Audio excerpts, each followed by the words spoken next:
Adiemus, Songs of Sanctuary. Karl Jenkins is apparently the UK's best-selling modern classical composer.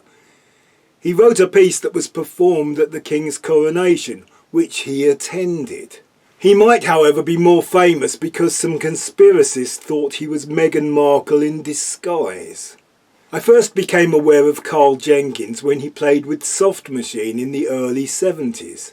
Soft Machine were a far-out 1960s psychedelic band that at the time of his joining were transforming into a serious 1970s jazz rock band.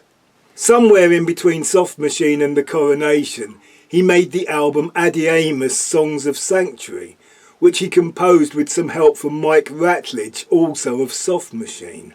Adiemus was about as far as you could get from psychedelic jazz rock.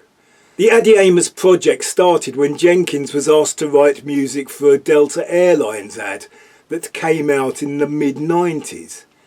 I became interested because I thought the sound of the ad would work well with a musical project I was helping with. That project involved a harp player, and the aim was to come up with an Irish entry for the Eurovision Song Contest. But that is another story. The sound of the Adiemus album is chanted syllables that are not real words and tribal rhythms.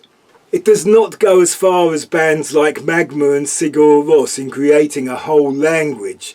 The closest they come to singing a real word is Adiemus. The album is a very pleasant listen. It has emotional peaks and catchy melodies.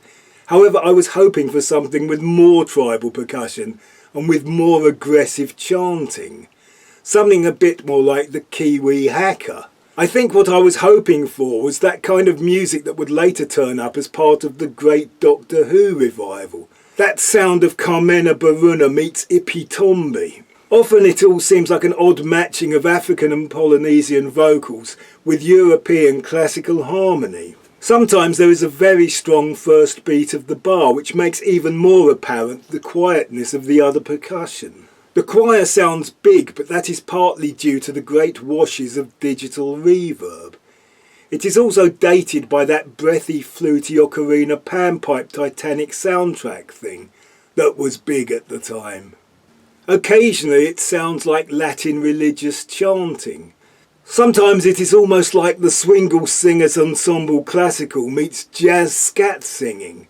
Sometimes it is processional pomp and circumstance. Rather than being one piece, it is a series of tracks like a rock or pop album, each with sections like the verse, chorus, bridge, instrumental section and ending coda. One track even has a key change that would not have been out of place in a Westlife song. It does seem to run out of ideas, ending in pieces that are fairly normal chord changes played by strings and pad sounds with minimal chanting and percussion.